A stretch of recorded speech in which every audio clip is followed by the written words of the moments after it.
Welcome to The Bone, the podcast that goes deeper. Here we cut through the noise and get straight to the core of the issues that matter. From real stories to raw truths, we dive deep into the conversations that shape our world and challenge our thinking. We're not afraid to dig in and get to the marrow of it all. Whether it's life, culture, or business in sports medicine, we're here to break it down raw and real. No filters, no fluff, just to the bone. With your host, Shelby Daly, we're getting to the bone. This is a clinically pressed, approved CEU podcast. Find the quiz to gain credit at clinicallypressed.org/courses. Clinically Pressed Company, making the complicated simple through results that give back. Find out more at clinicallypressed.org. Let's get started. Welcome back to The Bone. Today I have Katie Alexander, who's a doctoral student at Utah State, and her research is primarily focused on athlete abuse and maltreatment. I came across Katie's Instagram, The Dark Side of Sport, and I saw some commonalities between coaching and athlete relationships compared to coach and athletic trainer relationships. Katie hits on different leadership and cultural aspects in her research that mirrored some of the difficulties that athletic trainers may be experiencing in the workplace. So I thought I'd have her on to kind of talk about some of these themes and see if we can pull anything out to learn from in the athletic training world. So welcome to The Bone, Katie. Thank you. Excited to be here. Yeah. So as you're doing your research, you're advocating for better conditions in athletics. But as a previous athlete, what were your favorite things as an athlete? Yeah, so I love, I still love like the physicality of it. You've got to push yourself.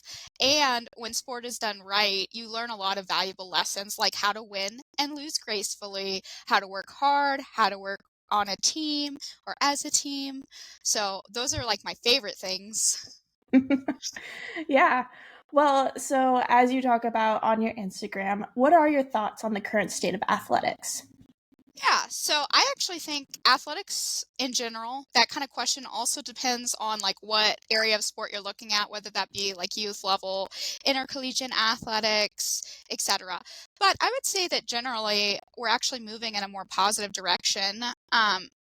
Even just like early 2000s, we didn't even really talk as much about abuse or maltreatment.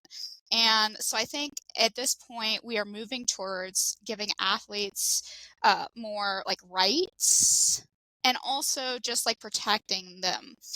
Furthermore, I think we're also trying to actually intentionally promote specific values and to protect athletes. And you can see that in things like, like increased awareness about mental health. Mm-hmm. Definitely. So with the leadership aspects in athletic training, that's where I kind of rooted some of these difficulties that you've pointed out. What are your thoughts on the current leadership trends in sports between coach and athlete, athlete-athlete, administration-athlete, administration-coach? Where do you see the weaknesses in those different relationships? Yeah, so ultimately, I chalk up a lot of these weaknesses to the idea that there are not a lot of standards for how to behave. We don't really have like federal guidelines, and if we're looking at intercollegiate, the NCAA doesn't really say much about abuse at all, right? So with that being said, a lot of times coaches or admin or other authority figures are basically allowed to act in whatever ways they deem necessary for winning or performance. So if we look like coach to athlete, again, I do know that we are shifting to be more positive, but generally that there's still that traditional coach mentality, which is like the coach is the ultimate authority. So you need to listen to what they say. If you are disobedient, then you are a bad athlete. If you question them, you're a bad athlete. And so there is a clear power imbalance there in favor of the coach. And then when looking at like coach admin, if we talk about just intercollegiate NCAA type sport, it's important to recognize that coaches are under a lot of pressure because a lot of times the only real way that they are measured is via their win-loss record. That they can get fired. So they're under a lot of stress. But at the same time, that does not excuse, like abusive behaviors. Yeah. furthermore, I would say like admin to athlete, a lot of times there's a disconnect there. Admin don't always talk with athletes or know what's going on because they don't have to necessarily supervise coaches. So they might be, they've got a lot of like paperwork or behind the scenes type stuff to do. So they might not be checking in on coaches and athletes and the experience. Yeah. So would you suggest any ways to help that dynamic in any way? I mean, if their performance really is based on other people's performance, how can coaches otherwise show other metrics that they are performing well, maybe not getting the outcome that they want? So I would say that it is very important at a sport organization level to like set standards for behavior, what is acceptable and not acceptable for authority figures that are working with athletes. Oftentimes they don't do that, and that can actually kind of open you up to like legal cases related to negligence, because if you have no standards for behavior, coaches can basically do whatever they want, and so can other authority figures. Yeah. So I would say the sport organization should be setting standards about, how these coaches should behave. And I think above and beyond, coaches need to recognize above and beyond that, they have a really important role over to athlete. And coaching is about more than just winning and losing. It's about like, you have to have certain soft skills like communication or, like facilitating, like being a leader. You have to have those skills, and you should continue to improve on those skills. I mean, you expect athletes to continually improve, so why are you not, kind of thing. Yeah. So I would say that the coach should also set standards for behaviors, and should talk about like, this is how I will treat certain things. These are things that we will not be doing on our team. If you have a bad GPA, this is what's going to happen. So like outline those consequences early on. You can also give athletes some voice about like, how should a coach act?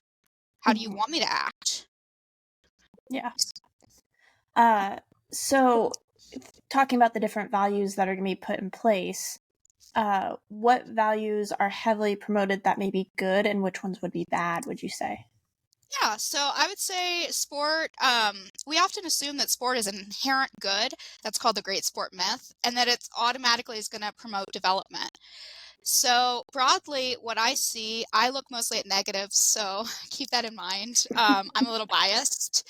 So I see that oftentimes we just assume that sport is automatically going to do something or promote something, but you actually have to teach these things and be like intentional in that. So another thing too, like I said, sport can be used as a super awesome vehicle for value transmission, hard work, winning and losing gracefully, working as a team, learning resilience. Those kind of things can be promoted, but they aren't always. And so when I'm looking at my own research, the things that I note and see, so like there's this idea of winning at all costs. So we need to win. Winning is the most important. So we can do whatever we can, win by whatever means necessary is kind of the idea. I see this idea that, again, coaches are this ultimate or supreme authority figure, and that means that you have to listen to them no matter what, and you shouldn't be disobedient as an athlete. I also see things like, athletes should like sacrifice everything for sport, and they should always play through pain, when that's not the case. Just always there, or like sacrifice everything. That's a little too much. So it really depends, but I'm biased more towards the negatives. So those are some examples of negative values that could be promoted. Furthermore, I would like to also mention, I see a lot of masculinity or masculine ideals in sport. So like that rigid hierarchy is a component of masculinity. So is like being aggressive and that winning, like hyper competition. Gotcha. Well, that's where, when I was doing my bachelor's in kinesiology, we did team building activities as a course. And, that's where I've always had a hard time with coaches that may be struggling with team dynamics or chemistry or bringing out the skills that they need to perform. And they totally disregard these soft skills, like you had mentioned, of, well, you have them for 2 hours. Are we really teaching them the sport? Or are you actually, teaching how to work together? So some coaches would have these 3 hour long practices where it seemed like they were teaching them the sport, and it's a college setting. They should have an understanding of the basics. You should be refining the skills so everybody knows how to work along with each other. So that's where it was always very mysterious to me of what are we actually doing in these 3 to 4 months of season. They're fitting in the fitness and all that stuff. I think that's where some student athletes have become reliant on that and don't do the out of season conditioning and stuff, because they're like, well, the first 2 weeks are gonna be conditioning anyway. Not that that's their excuse, but I think that's reinforced that it's gonna be 2 weeks of hell. So what how much more can I actually prepare for it? Yeah, I have a lot of thoughts about like hell weeks and conditioning. I actually talk about that in some of my papers nowadays because I don't necessarily think that that's a very, like, if you know the principles of conditioning, is it really a good idea to just be like, okay, these athletes probably haven't done anything. Let's ramp up the volume by like 2000% just Yeah. immediately. But Yeah. yes. The periodization thing, I think, is very, very much forgotten or just not taught to coaches at any point. And I guess that's why you have a strength and conditioning coach to try to teach them, or an athletic trainer, but that's where sometimes I don't feel like we're listened to either. So that's kind of that weird dynamic of, well, they think that they're all knowing about their sport and they're not listening to the specialists ultimately that are helping their athletes perform. Um, so between that power dynamic of the coach being kind of the all-knowing, how can you explain that power dynamic in the athletics? Between the admin, the coach, and the athletes, I guess. Yeah. So yeah, basically what is meant by that is like coaches are basically allowed to do whatever they want as long as they can justify it with winning or performance. So for example, the only time we really see like emotionally abusive coaches, so coaches that might be doing certain type of verbal behaviors, etc., get fired is when they have a bad win-loss record, right? So with that, it's like a double-edged sword because coaches are allowed to basically, do whatever they want almost. There are more rules now than there were, but even now I still hear about like cases where athletic trainers say, okay, this person is literally in a cast. They cannot participate in the game. And really abusive coaches will say, actually, no, they're going in the game. And they go in the game. And Yeah. they're like on crutches type of situation. So as long as coaches have a decent justification related to winning or performance, any behavior is excusable. And this can be difficult with regards to like working with athletic trainers or like sports psych people, etc., because oftentimes coaches will leverage the power that they have to like do things that have always been done. We rely a lot on coaches having knowledge, sport knowledge, because they were athletes. And hell weeks are just like this common cultural thing. Mm-hmm. Coaches might not always know about periodization like that. And more so, they're allowed to not, defer in all Yeah. circumstances. So that causes some issues. And then at the admin level, oftentimes sport admin are primarily looking at that win-loss. Sometimes it might be like GPA also to make sure Mm-hmm. we're good. But otherwise, they're not looking necessarily at those behaviors. And because of that, coaches continue to perpetuate certain types of behaviors towards athletes and even sometimes others, other authority figures that are considered Yeah. lower ranking in that hierarchy. At the same time, though, again, the sport admin, they don't set any rules around behaviors that are acceptable versus not for these coaches, and then they don't supervise necessarily, and that can cause some issues. Plus, again, there's that hyper concern about winning. Yeah. So between that dynamic of admin and coaches, I feel like that relationship, we're basically peers to an extent. How does a professional navigate that relationship with the coach. I've seen a lot of athletic trainers where they feel like they're bending over backwards due to scheduling changes or, getting an athlete in the next day, do treatment or rehab or an evaluation. I think one of the problems that athletic trainers has is setting up that boundary. Do you have any ideas of how to navigate that? Yeah, so I would say, broadly, it would be important to navigate based on your job responsibilities, what is expected and not. And unfortunately, if you work in athletics, oftentimes people are like, well, you need to be ready 24/7. But you can navigate that and say no, and you can be more firm about, I am only in from this time to this time type of situation.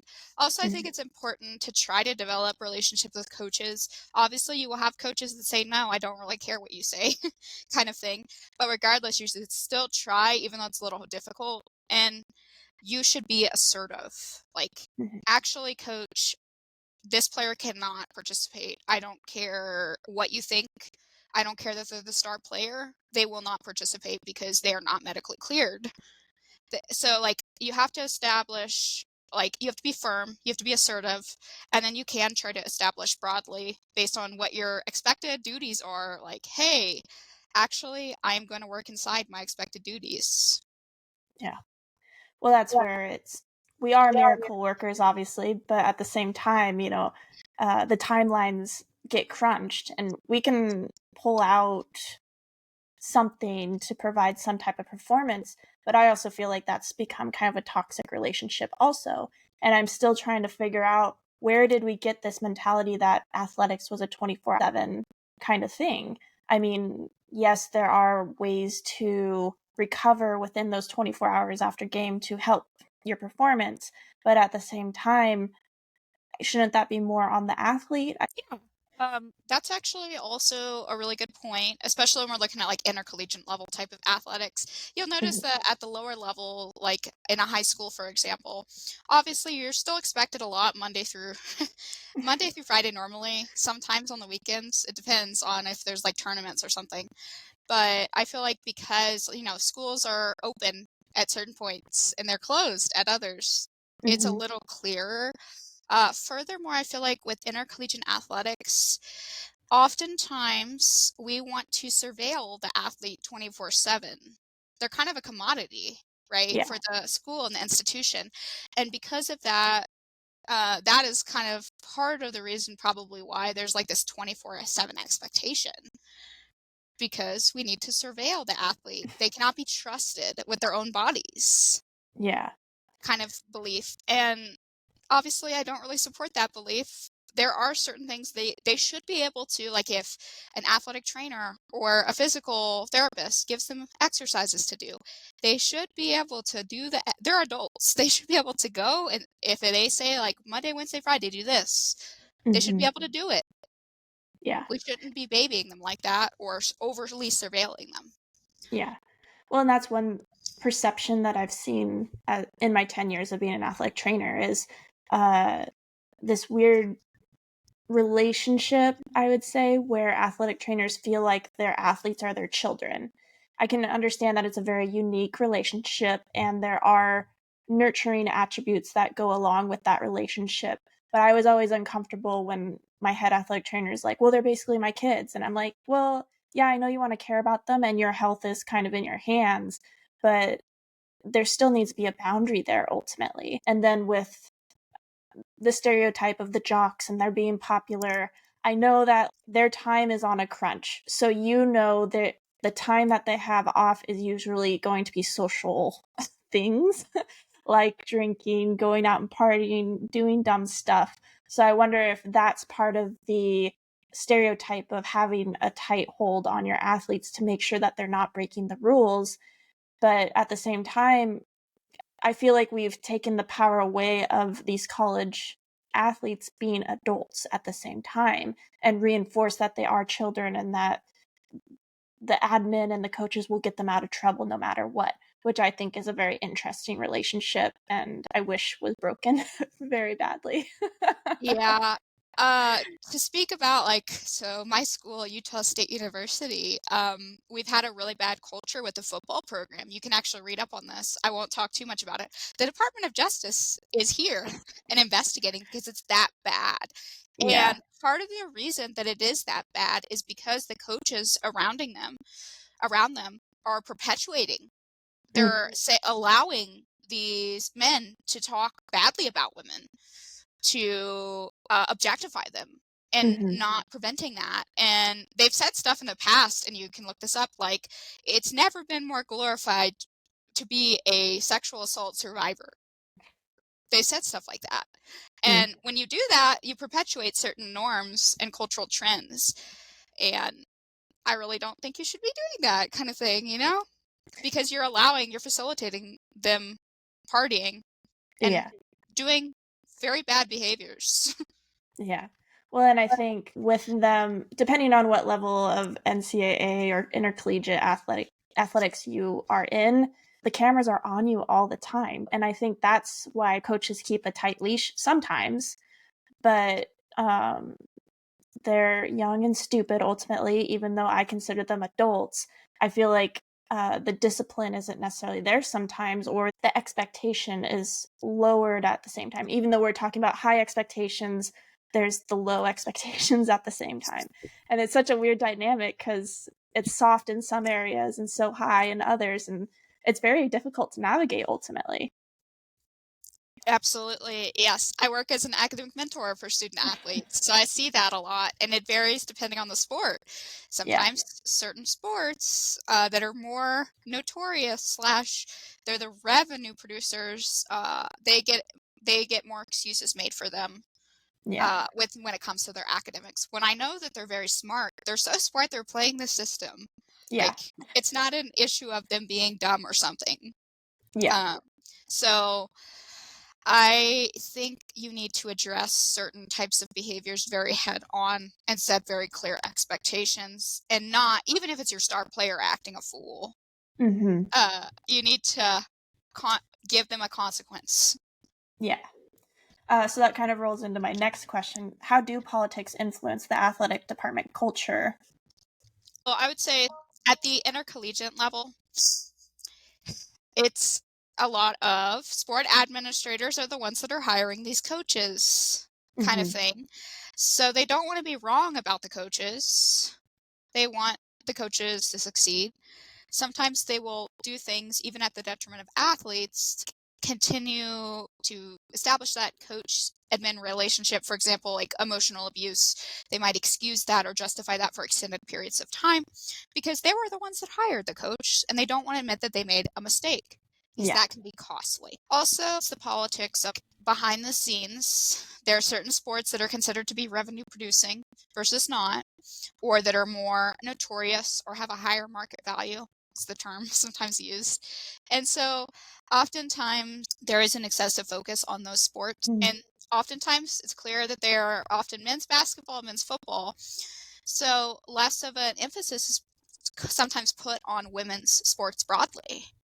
Occasionally, Mm-hmm. look at people that like women's basketball or whatnot, but um, there is clearly funding is going into certain areas, and so the return on investment in those sports is expected to be much higher versus other sports. Yeah. And there might be more supervision in certain areas or certain sports compared to others because of that. Supervision around win-loss. Also, are we having major issues? Kinds of Mm-hmm. things. Check out clinicallypressed.org/courses for access to free CEUs for athletic trainers. Register and enroll in as many CEUs as you'd like. New CEUs coming on a monthly basis, including from your host of To the Bone with Shelby Daly.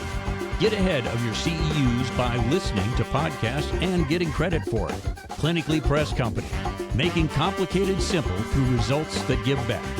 Find out more at clinicallypressed.org. So you talk about boundaries in micromanaging. I don't know if stalking was the word that you used on your Instagram. With the name, image, and likeness that has gone into activation. So these athletes now become high dollar assets to the teams.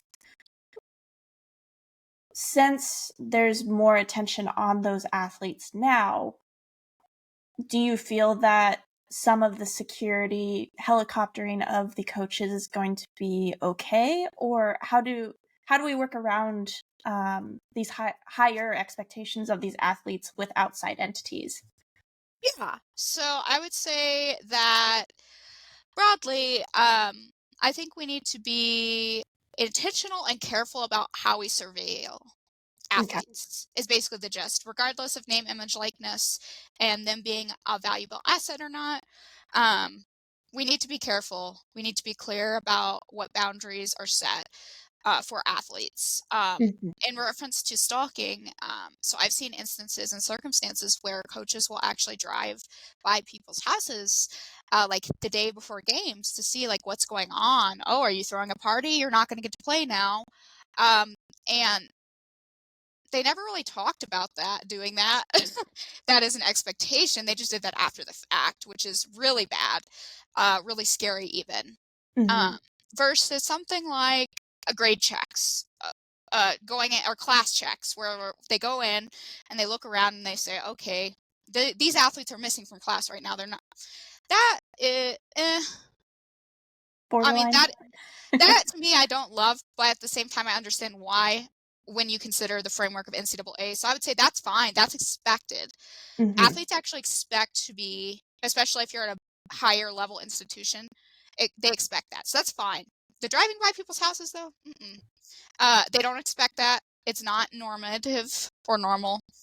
So I would say there are certain things that you can do to surveil athletes, but you need to be very open and clear about what you will do and what you will not do. Okay. And with the NIL, we've seen a few instances already during this football season of athletes not happy with circumstances. It seems a little bit extreme that they're going into the portal right after a game because something happened on the sideline. How, as administrators, as athletic trainers, how do we navigate those waters ultimately? Because we have the title of bearing bad news most of the time. So how do you professionally protect yourself and not make the athlete mad with bad news when, like, it's not like we're just creating it to withhold them, it's an actual medical thing?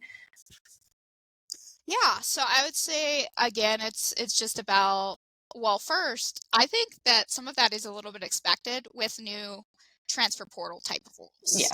Yeah. Athletes, they don't always make the best decisions, and sometimes they get angry and they say, "I'm leaving," and so you can't prevent all cases of something like that from happening, I don't think.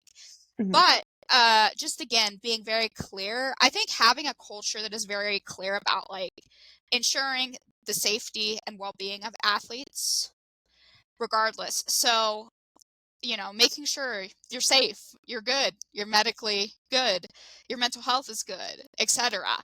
Having Mhm. that culture there, like, is great because it provides like a positive environment for athletes. And so then if they choose to be reactive and say, I don't want to deal with this, that's not on you guys, really, at that Yeah. point. That is just kind of a individual athlete decision.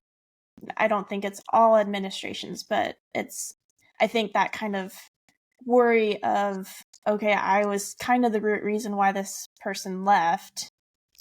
Is that going to affect my job status? I think. And obviously, I think you would have a legal battle at that point if somebody fired you due to that type of reason. But I don't know yet. It's still new Yes. waters. Yes, it's very much like the Wild Wild West kind of thing right now. Yeah. So, Just have to wait for more regulations to come out, I guess. yes. So, as we talk about building relationships with the athletes, what are the proper avenues to build trust as a leader in athletes? Yeah, so I would say being clear about boundaries and your role versus their role. Mhm. So establishing really clear expectations versus making it more ambiguous, like about how you view yourself, or more like enmesh, like you said. I don't always support saying you're like my kids, but you can do that if you really are clear like about boundaries. Like, okay, yeah, they're my kids, but also if it's nighttime and something happens and I'm asleep, I'm not going to help them. I'm sorry. Yeah. But that's how it is. Like, you've got to establish clear boundaries with them. Hmm. With regards to trust, ensuring that you're explaining, like a lot of times athletes don't get to always hear the whys about decisions. Okay. Um, they might feel like they're just, again, like these objects. So, like, explaining why you're making certain decisions and why this is really important, Hmm. engaging in a dialogue with them, asking them questions. Why do you want to go back? What do you know about concussions? And if you go back, what are the risks? Really dialoguing would be helpful in building trust and building, because trust and a positive relationship kind of go hand in hand there. Hmm. So, Yeah. So building the healthy boundaries while you're speaking, I was thinking, well, I think the drive-by, the parties, I think because some of those malicious acts are happening in those areas, it's kind of like a PR strategy of, well, how everything's publicized now. There's social media, everything goes viral very quickly. So trying to build those healthy boundaries, do you have any ways of, I mean, you can explain up and down every day at practice, I don't know if they still do those teammate contracts of what we promise to each other. Are there other ways to help pull the athletes out of those types of situations? yes. So, something that is widely debated is this idea of being alcohol free during season, for example. I Hmm. imagine you've heard about that Yep. because obviously alcohol is going to impair like your recovery Yeah. and things like that. So what I would say is just setting very clear expectations early on and continuing to set those expectations. And then when a rule is broken, there need to be consequences. Hmm. And consequences can range. I don't necessarily think there should be like extreme forms of conditioning as a consequence. Eh, if athletes, like, let's say athletes are like, that's okay, let's do that, then I'm like, okay, well, maybe if they're adult athletes, it depends on the circumstance, really. But Yeah. otherwise, other consequences might be, like, you don't get to play, you don't get to be in practices, Hmm. etc. You need to hold them up to this expectation, and if they don't meet the expectation, there needs to be consequences. Yeah. I've seen some teams where the coach will identify the problem, but then the team actually determines the disciplinary action. How do you view that dynamic, and is that appropriate? That your peers are judging you ultimately? So in like instances where it's an individual athlete, I would argue that's actually not necessarily appropriate. Now, that it might be different if let's break the news that one of our athletes is in prison type of situation. Like, that's clear. Yeah, guys, I'm sorry, this person is in prison. Now they are done. Now they are Yeah. not going to be on the team. But I would say doing that instead of doing that when an incident comes up, doing that at the beginning and Hmm. kind of brainstorming any possible issues and having your athletes say, okay, this is the consequence for this. Okay, maybe this is the consequence for this. So, Yeah. like, having them being involved in building that, like, expectation consequence type of situation. Yeah. Well, and that's where I think we sometimes forget that the institution still has a code of conduct also. Yes.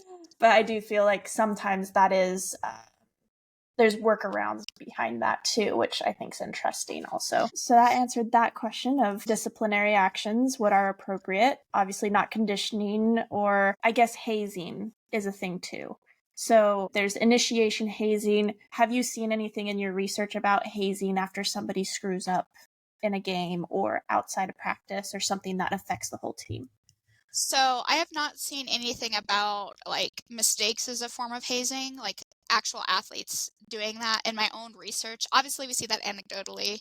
Mm-hmm. Uh, and I would say, so I see hazing at two levels, one being like coach athlete and the other being athlete to athlete. So like coach athlete, I consider Hell Weeks to be a form of initiation because they are teaching very particular values about like how we treat our bodies. You must continue on no matter what. You need to push through. I don't care if you're vomiting kind of situation. Yeah. And so I consider that actually a form of hazing almost. It's establishing a power dynamic.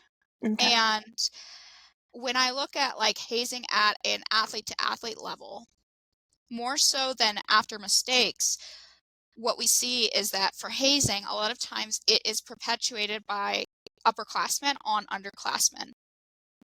So regardless of mistake or not, hazing situations, they can be verbal or psychological in nature. They can be more physical. I've seen like alcohol related hazing instances. I've also heard of sexual hazing, especially in men and boys sports, but also in women's and girls. I think of like Canadian hockey as a prime example of that sexual hazing. There's a lot going on across all ages actually, which is really scary. So with that, you need to have very clear, obviously coaches know things that happen. They understand the team dynamic. Maybe the team dynamic kind of sucks and they don't know how to fix it. Yeah. But it should be clearly established that hazing is not appropriate. It is not allowed. There will be consequences if you participate in hazing activities because they are very serious. And then how can athletes hold coaches accountable without playing the blame game? I feel like sometimes there's false accusations or they don't fully understand the reasons of choices. So I feel like there's sometimes a victimization proponent to when athletes lash out or make accusations. How can athletes hold coaches accountable? Yeah, so I would say first, don't necessarily be reactive as an athlete. Just because you don't like something doesn't mean it's wrong or bad. If you are concerned about abusive behaviors, arguably you should talk to someone, like someone you trust, about the behaviors to see if they seem like they're not very good, if they are abusive. Also, you should begin documenting. Get documentation is my best recommendation, because you need kind of proof, to be honest. But I would not make any hasty or rash decisions ultimately. And if the coach is acting in ways that are inappropriate, you have that documentation. You can rely on it as needed. So you need to be less reactive and more informed in how you approach holding coaches accountable. Yeah. If somebody did have accusations, every policy is a little bit different depending on the school you're at. What are the proper avenues to talk to people? Would it be going to the counselor, the administration, the athletic director? I mean, athletic trainers are always open. How would you tell an athlete to navigate this type of situation? Yeah, so I would say what I've seen in my own research is a lot of times athletes are very distrustful of like any type of athletic component when they are being emotionally abused because they are very aware that other people know what's going on and they're not doing what's needed to stop it. So in cases like that, I would say talk to maybe a university level counselor. You could talk to your parents. You could talk to other athletes even because you have experiences as an athlete when you get into college by then. So you kind of know what is normal and what is above and beyond even those normative expectations. Again, about like the traditional coach that's hard on discipline. So with that, yeah, you can talk to people, talk to trusted people, and then decide ultimately, most of the time, unfortunately, there is not like a safe way to report. There are no rules about retaliation, for example. So like I have seen instances where you report and there is retaliation. You can try to go through avenues such as safe sport, but only if the coach is affiliated with the national governing body of the respective of the respective sport. And you can try to go through Title IX if your location has a Title IX office. And you would have to do that only if it is something about sexual misconduct, which is unfortunate. Yeah. You can try that, but ultimately you do have to try to talk to the sport admin people if you're lucky, they will have reporting mechanisms in place. Typically, these are outside external nonprofit type, or not either nonprofit or for-profit organizations that conduct like surveys and things, or that you can report through. Okay. And not that you know all the logistics on the legal side, but it was interesting on a certain case that recently happened 1 or 2 years ago, where a collegiate coach actually had taken a new job at the women's professional level of their sport, and had come from the college that I had been working at the time. Ended up that there were allegations and sexual misconduct at that professional level. But with my experience being at that college, it was interesting that they never looked at previous employers. I don't know if that never made public, or they may have actually investigated the other teams that that coach had worked for. Do they ever look at other places of employment? Do you know? Yes. So, luckily I'm in actually for my graduate school, I'm in a legal case, so I've been able to talk to a lawyer that was previously affiliated with Utah State. They Okay. are gone now. They are not affiliated with them anymore. Uh, there have been some interesting shakeups going on in our athletic department, Okay. which happens, and I am willing to use it as an example, Yeah. um, because it is very publicly known and Yeah. it's not acceptable. But anyway, regardless, so most the lawyers that operate at the university level, they do try to do background checks, Okay. but the information they get is not always useful, relevant, etc. Mm-hmm. There are lots, so like there is some argument with regards to like sexual misconduct type of laws about like when you should report versus not. Like, does it have to get to a legal level for you to report, or is it if you've just had investigations, are you supposed to report that, or Yeah. allegations that have been unfounded? Because it's like innocent until proven guilty type of situation. Gotcha. So as they're going through and asking people, people might not always say like, hey, they got accused of sexual misconduct this many times, but these were all allegations or whatnot. They might not always tell you that. And Yeah. that you can't keep track of that if it's just allegations either. So Mm. that's where it becomes tricky. So that's where I'm like, there should probably be some type of more widespread surveillance and reporting system for these types of things that is available, at least at the sport admin level, to see like allegations or not. Yeah. But again, that also broaches upon, again, innocent until proven guilty. So it gets really tricky Yeah. legally to deal with those types of things. Definitely. Uh, so with building relationships with coaches, the administration, the athletes again, do you have any ways to start building leadership characteristics within the department or the program? Positive leadership characteristics? Yeah, of course.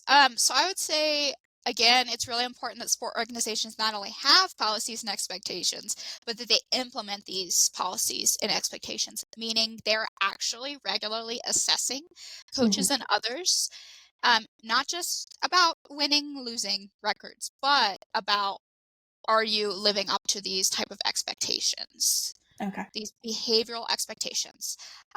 Furthermore, I do think you can leverage, especially at like an intercollegiate university level, leverage knowledge, education, etc. You could also have coaches, like certain fields, I imagine athletic training too, you have to do continuing education.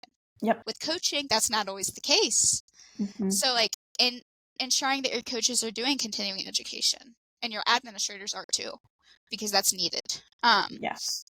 And then also ensuring that throughout the year, the academic year, you're ensuring that, you're doing some education, informational sessions, etc., for athletes to help better them in general.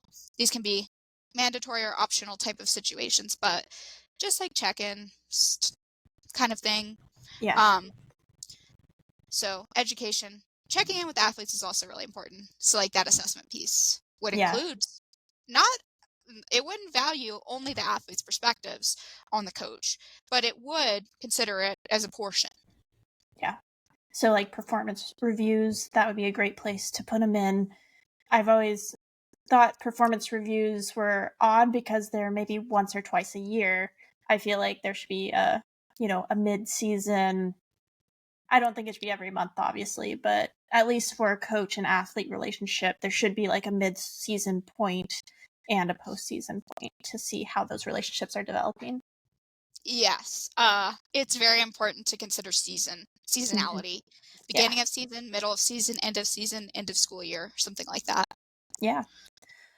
So for my last question, it's a little bit more of a hot topic question of navigating the inclusion of transgendered teammates while ensuring the safety, fairness, and well-being of other athletes. Primarily female athletes is where we're kind of seeing this. It's obviously a complex issue that many sports organizations, athletes, and teams are working to address with sensitivity and respect. But there seems to be kind of a contrast between safeguarding and protecting an athlete's experience while advocating for inclusion. Do you have any recommendations on how female athletes can navigate transgender teammates? Yeah, so I would say first things first, there aren't a lot of transgender people in general. So for most people, this won't even, you shouldn't be worried. I don't think we should be fearful of something like this. It Mm-hmm. is, I think it's important to remember as an athlete that this is a very nuanced topic. It's not always a yes or no, because when we look physiologically, it's a case by case basis. If someone transitions before puberty, for example, that is going to have a different impact on performance enhancement than if they just transitioned 6 months ago. Mm-hmm. Also, this has been an issue since like the early 2000s. The IOC actually implemented standards in like 2003, 2005, somewhere around there. It's just more widely publicized now as and is considered an issue. So I would say overall, just don't worry too much. Understand there's nuance. Um, be be kind to people generally. If they were on your team, be kind to them. You can be kind and still be concerned about certain things Okay. regarding like performance enhancement versus not. But even scientists don't have all the answers because again, it's a case by case basis and also sport by sport basis. In sports that are more power and strength or speed focused, there are going to be probably more regulations around that versus like shooting sports. Like there's less of a advantage. So just keep that in mind is my advice. Okay. And then, as you mentioned at the beginning, there's a lot of changes happening in athletics. What trends are you excited about that are happening? Yeah. So I would say more education, more supervision, that focus on mental health I really appreciate because it seems like, especially college students, but I would argue everyone in the United States and other countries are at higher risk for mental health issues Yeah. when we compare intercollegiate athletes to non-athletes, but also broadly if we compare like trends, mental health concerns are on the rise. So I love that we are trying to talk about mental health more in sport. Yeah. Do you have any recommendations on resources to learn more about these different trends on the leadership, mental health, maltreatment, all that type of stuff? Yeah, so I would say I'll shout out the Army of Survivors because they have really good resources and they also do like a like supportive, basically a trauma-informed coaching. They don't say that that's what it is, but it is. So it's like a coaching program that coaches can go through. Okay. Yeah, so very useful. I imagine other people can also go through it beyond coaches, so other authority figures, either that or they will expand out to that. So I'll call them out, and otherwise, I don't. Nothing else comes to mind immediately because there are a lot of organizations that are working on leadership or positive sporting environments. Yeah, definitely. Well, obviously, your Instagram page is very insightful. Uh, can you give us the address one more time for Instagram? Yes, of course. So it's at the dark side of sport. Yeah. And then if anybody wanted to connect with you, are you pretty responsive on Instagram or do you have other means of connecting with people? Yeah, so you can DM me on Instagram because I am fairly responsive, and then we can go from there as needed. Perfect. Awesome. Well, thank you so much for coming on the podcast. It was very insightful, and I think it opens up some new themes that we should look into as athletic trainers, to be honest. Yeah, of course. Very happy to be here. Thank you for inviting me. Yeah. Well, have a great day. You too. Bye-bye. That's it for today's episode of To the Bone. I hope we've sparked some new thoughts, challenged your perspectives, or simply reminded you to dig a little deeper. Remember, life isn't just about what's on the surface. Sometimes you've got to cut deeper and get to the bone of what really matters. To the Bone podcast is a product of Daily LLC. It is hosted and produced by Shelby Daly, ATC, and Randy Daly. No clinical decision-making should be based solely on one source. While care is taken to ensure accuracy, factual errors can be present. For more on the show, visit www.tothebonepodcast.com. If you enjoyed this episode, be sure to subscribe, rate, and leave a review. Get involved in the conversation. You can find us at www.tothebonepodcast.com. Drop us topic suggestions or be a potential guest. We're all about connecting with you, our listeners. Until next time, stay curious, stay grounded, and keep cutting deep.